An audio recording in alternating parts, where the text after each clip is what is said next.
This is the new BMW 5 Series Touring, and just like the saloon car, you can get it with radio controlled parking where you control it using the key. Now, being the more practical estate, you do have to pay a bit more for it than the saloon, so it starts from around £38,000, which is about £2,000 more than the saloon. And if you click up there, you can go to carwow.co.uk, you can get offers back from 5 dealers and buy at a price you're confident in. So on the inside, it is rather like the saloon, up front anyway. So quality is really good in here. I think the material quality in this 5 Series is better than the equivalent Mercedes E-Class and the Volvo V90. In terms of the design, maybe not so much. Have a look at it. It's smart, but it's a little bit on the bland side. One thing I can't fault though is the infotainment system. It's blooming brilliant. So you have this huge high definition screen here. You can control it using the swivel wheel. You can control it as a touch screen. There's voice commands if you want to use them. There they are there. Yes. I'll cancel that. And you can also do stuff with gesture controls by waving your finger around like that. There we go. And I can alter the volume by doing that. Go away, volume. So there you go. Also as standard, you get digital dials. So yeah, comprehensive in terms of the infotainment system. I always say it, BMW iDrive is the best. Now if you click it there, you can see my full in-depth video review of the infotainment system. In terms of practicality, yeah, you've got big door bins, the glove box is an all right size. There's a secret cubby down here, not so secret because I've just told you about it obviously, and some more space under here as well. In terms of equipment, it's pretty generous right across the range. So as standard, all models get stuff like digital radio, you get dual zone climate control, you get cruise control with automatic braking. Yeah, but obviously being a BMW, you can spec it up with loads of stuff like that. Remote control parking, I showed you at the very beginning. Now, being the Touring, the body shape is obviously squarer. And that does mean a little bit more rear headroom. However, I should warn you, if you go for the sunroof, it does eat into headspace ever so slightly. And someone well over 6 foot will probably struggle for headroom in this car, but not, like I said, if they don't have this sunroof. What you do get in the Touring is bigger rear windows, and you get this extra window back here, so it does make it feel a little bit lighter than the saloon, but other than that, it's business as usual, and it is like business class back here. So there's loads of knee room, lots of room in the footwells. The seat, actually the seat bench is, well, it's really, really deep as well, so there's lots of under thigh support. It's definitely more comfortable with 2 in the back than the equivalent Mercedes E-Class estate. It is, it's a lovely thing to do distance in the back. In terms of sitting 3 though, it's not so good because this middle seat really is very narrow. It's quite hard, it's quite raised up. There's this big hump in the floor as well. Yeah, so the Mercedes is actually better for carrying 3 at once in the back, but for 2, you're gonna want this 5 Series.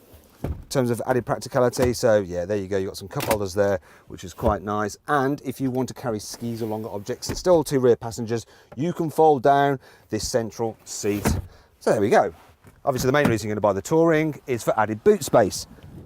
As you'd imagine, there's quite a lot of it. Come on, automated tailgate. It's actually not that slow compared to some of them. I love the way, you didn't see it, but this slides up out of the way. Hey, you can see it working now. It slides up out of the way, just like that. Thank you very much, BMW, to give you easy access to whatever you may be carrying. Now, I didn't need to pick that up because I can slide this straight out because you've got no load floor. You've got this scuffed plate as well, so you don't scratch your paintwork. Under here, there's a little bit of storage. I'll come back to that later on in this video, all right? And yeah, you've got this parcel shelf here, which isn't too difficult to remove. I'll show you. There can be a pain on these kind of cars. I'll just press this button here and out with it, and it's relatively light as well. You've also got this netted one here, which I'll just detach. Try and do that. It's a bit more of a fiddle. It's always hard to do this when you're trying to do it to camera. There we go, got it, finally. And then I'll just remove this one by pressing these buttons. Once again, once you're used to it, it's actually quite easy, though this one is heavier. Now this netting function, I'll show you in a minute what you can do with that. But first, I'm going to show you the load space. Nice square shape, very big, not quite as big as a Mercedes E-Class estate, but not far off. Now you fold down the rear seats, you do it electrically like that. Obviously it's a BMW, you don't want to be doing things manually, do you? And then you've got this nice flat load floor. Like I said, I was going to show you this. I'm just going to run round, pop in here. So if you've got a really, really big dog, you know, a Great Dane or something, you can then put this net up there and he can be roaming around in the back without kind of leaping through to where you are. Now, if you want to see more detail on this car's practicality, click it there to watch my detailed practicality video. See what it's like with 3 people in the back and just how easy it is to fit a child seat. Okay, that's the walk around bit dealt with. Now it's time to hit the road to see what this car is like to drive. It might be a pretty big car, but the 5 Series Touring is actually quite nice to just potter about round town. Now, part of the reason for that is that as standard, you get air suspension at the rear, and that means it deals with bumps very well. Be warned though, if you go for larger alloy wheels, that does make it feel more bumpy. However, what you can do then is upgrade to adaptive dampers, and then you get adaptive on the front and the back, and then you can press a button down here, put the car into comfort mode, and it slackens off the suspension, and then it deals with pretty much anything you can throw at it. For instance, this car is on 20-inch alloy wheels, and it doesn't feel too bouncy at all, which is surprising. There is one small problem, it's maybe the sheer size of this thing. The back window isn't particularly large, but the rear pillars aren't too bad for an estate car. There's lots of glass back there, so the rearward visibility is pretty good. And if you click up there, you can see for yourself by joining me for a 360-degree passenger ride video. As you'd imagine, this is a super relaxing car on the motorway. You don't really need any more than the 2-litre diesel because that's punchy. The only problem is when you put your foot down, it makes a bit of a racket when you rev it. This car's actually got the 3-litre diesel engine in it, and it's smoother, it's quieter, and it's got loads of performance. I mean, this thing really does fly. In terms of economy, well, this engine's supposed to do 51 miles per gallon. I'm actually getting 39, which is, it's actually all right considering the size of this car and the amount of performance you have from it. All cars, as standard, get an 8-speed automatic gearbox. You can change gears yourself using the paddles, and the shifts are fast when you want them to be, or really smooth when you're just cruising around. It's really impressive. But there is one question. Is this car as relaxing as the Mercedes E-Class estate? And in terms of noise, there's nothing in it really. Maybe this car has a touch more tyre noise, but then it is running on 20-inch wheels with run-flat tyres, and they tend to be a little bit more noisy. So, yeah, there's not anything to choose between the two. It's a really relaxing car, what can I say? Now, when you encounter a twisty road, you can press this button down here and put the car into sports mode, and if you have the adaptive dampers, it firms them up, and that keeps the body nice and flat through the corners. The only thing is that I don't think this 5 Series Touring is quite as sharp to drive as the saloon version. But you don't buy these types of cars to go throwing down a back road every day now, do you? Now then, it's time for the Car Wow 5 annoying things about this car. This remote control key may seem high-tech, but the screen is so slow to respond. It's like the screen on some old mobile phone from the noughties. I don't know why BMW put these silly bits of plastic trim on the digital dials. It's just unnecessary. This shiny black trim scratches really easily, so it won't be too long before it's looking tatty, plus it really shows up greasy fingerprints. Ugh. I don't know why BMW insists on putting a super fat steering wheel on M Sport cars. It feels like you're holding a mountain bike tyre.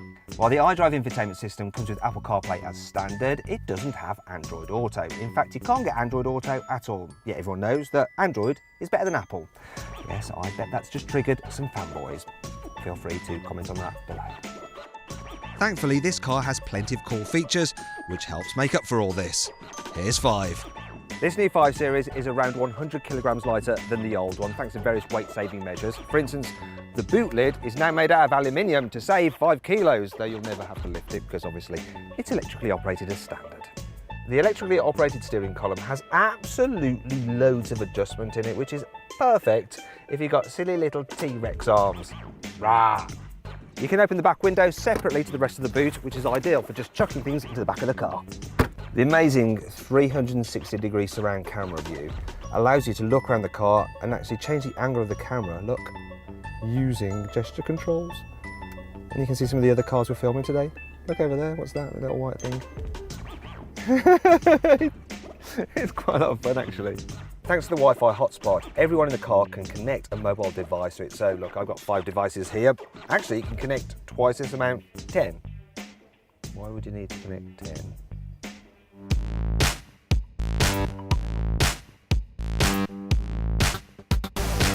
Now, if you click up there, you can go to carwow.co.uk for more information and to compare offers on the new BMW 5 Series Touring. So then, what's my verdict on this car? Should you avoid it? Should you consider it? Should you shortlist it? Or should you just go right ahead and buy it?